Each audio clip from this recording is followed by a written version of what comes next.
Bonjour et bienvenue sur la chaîne YouTube de Amour de Cuisine. Aujourd'hui, c'est avec vous Sami Aya qui vous présente une belle recette d'un gâteau algérien traditionnel typiquement algérois. Il s'appelle Mchekla. Voilà, c'est un bon gâteau délicieux qui est toujours présent sur nos tables dans les grandes fêtes comme la fête de l'Eid el-Sghir et la fête de l'Eid el-Kbir. C'est un gâteau personnellement que j'adore.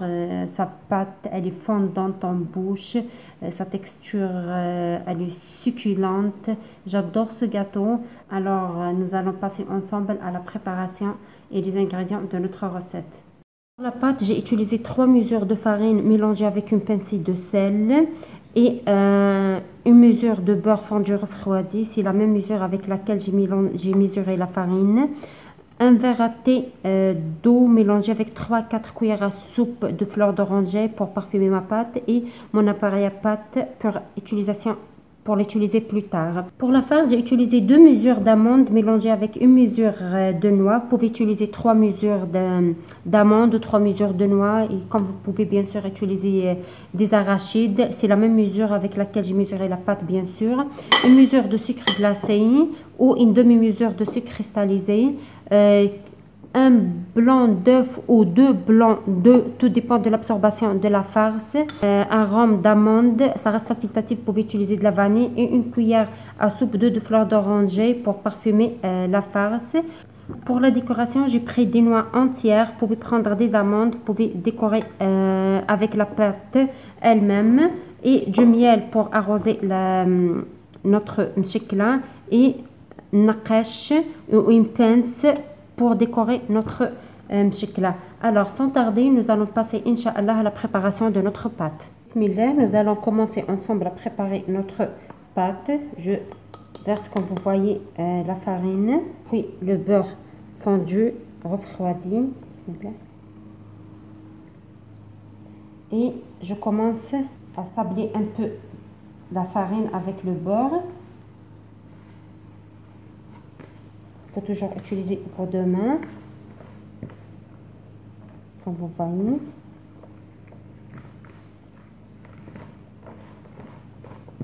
N'oubliez pas de tamiser votre farine pour ne pas avoir des gros grumeaux après. Voilà, je vais sabler bien la farine pour que je m'assure qu'elle absorbe tout le gras que je viens d'ajouter. C'est comme ça pour sabler, il faut sabler la farine, il faut toujours travailler avec 2 mains. On ne peut pas travailler juste avec une seule main. Après que j'ai sablé la pâte, je vais commencer à la faire ramasser avec l'eau et l'eau de fleur d'oranger que j'ai préparé tout à l'heure. Voilà, il faut ramasser la pâte, il ne faut pas pétrir. La pâte, on va la pétrir après en utilisant l'appareil à pâte. Je vais vous montrer, Inch'Allah, après l'opération, comment il faut faire. Voilà. Voilà. Comme vous voyez, je ramasse, pas plus. On ajoute l'eau et l'eau de fleur d'oranger au besoin.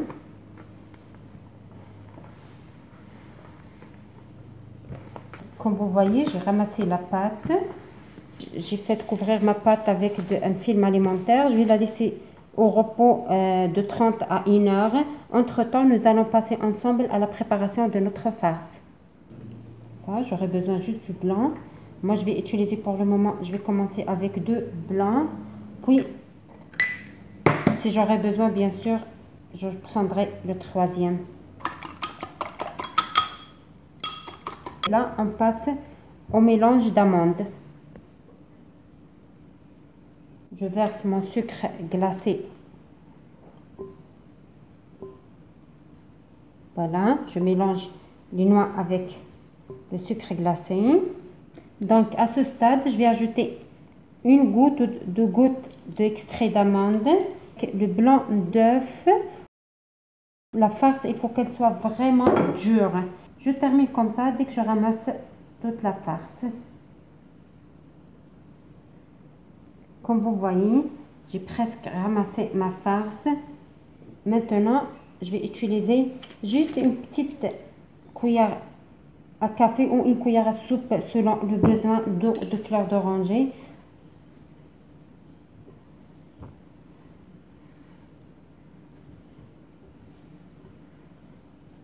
Vous voyez bien, elle est dure. Voyez, elle n'est pas vraiment tendre. Là, nous allons passer, Inch'Allah, et ensemble à la prochaine étape. Alors, après le repos total de ma pâte, maintenant, je vais commencer à étaler ma pâte sur une épaisseur de 1 cm environ. Puis, je vais la faire passer dans un appareil à pâte dans le numéro 2 fois, puis une fois dans le numéro 3. N'oubliez pas de mettre un peu de farine dans votre plan de travail pour que ça vous facilite le travail de votre pâte. Elle s'effrite un petit peu la pâte, mais elle est bonne. Vous êtes capable de la faire passer quand même dans un appareil à pâte. Là que j'ai étalé ma pâte finement, je vais la couper en bandelettes pour pouvoir la passer dans la machine à pâte. Après que j'ai fait passer ma pâte dans le numéro 2 une fois, je vais le faire passer pour la deuxième fois. Et la troisième fois, ça serait dans le numéro 3.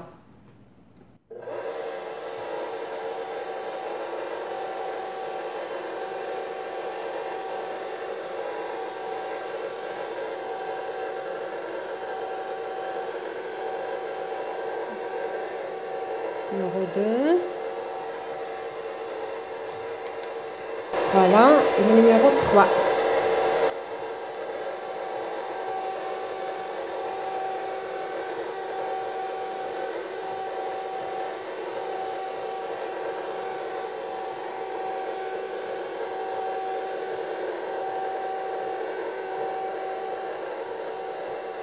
Et voilà.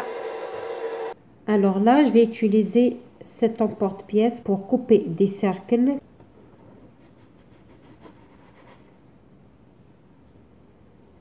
Comme vous voyez, voilà, j'ai mis un peu de farine pour me faciliter la tâche à les découper facilement. Quand vous coupez vos cercles, mettez-les dans un endroit et couvrez-les, ou dans un plateau et couvrez-les, sinon la pâte elle va sécher.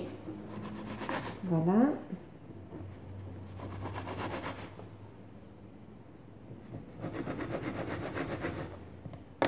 Et voilà.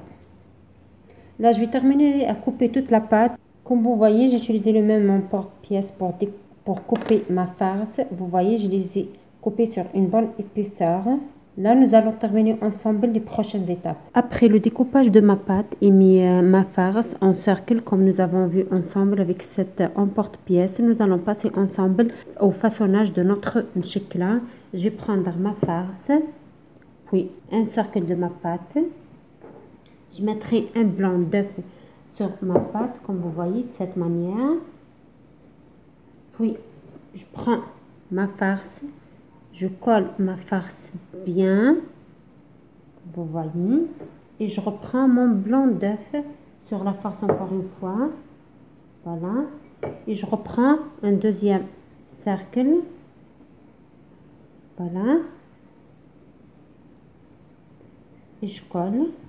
Là, je vais terminer le reste de mes pièces, puis on se retrouve, Inch'Allah, pour faire la décoration ensemble.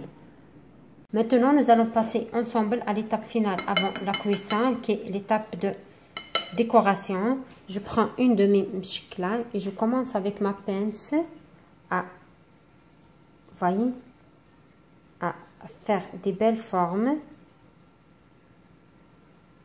N'hésitez pas à mettre de la farine dans votre pince pour qu'elle puisse vous aider, surtout s'il fait chaud à la maison. Voilà, de cette manière. Pincez la pâte.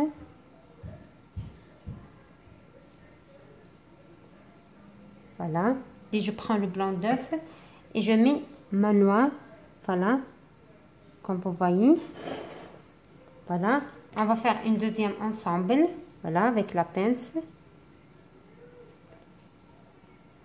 Vous allez voir, c'est fondant en bouche, surtout cette pâte. D'habitude, j'ai l'habitude d'utiliser une mchikla avec 3 mesures de farine et une demi-mesure de beurre. Mais depuis que j'ai utilisé cette pâte, cette version de 3 mesures de farine avec une mesure de beurre, regardez, la pâte, elle est tellement fondante en bouche, elle donne vraiment un goût succulent à notre mchikla. Alors, comme je vous ai dit, le blanc d'œuf et une noix. Alors voilà mes mchekla, après que je les ai décorés. Maintenant je vais les faire cuire dans un four préchauffé à 180 degrés de 12 à 15 minutes. Il ne faut pas dépasser les 15 minutes, sinon vous allez les faire brûler. Puis je vais laisser tiédir mes mchekla et après ça je vais les faire tremper dans du miel tiède. Voilà mes mchekla vient juste de sortir du four. Je vais les laisser refroidir complètement.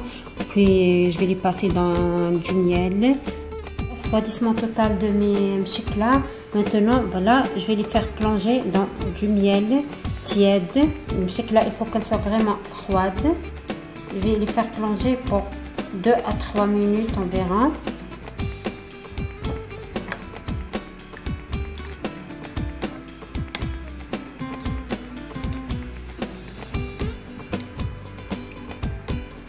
Là, après 2-3 minutes, mes mchekla, ils ont bien absorbé le miel. Là, c'est l'heure de les écouter.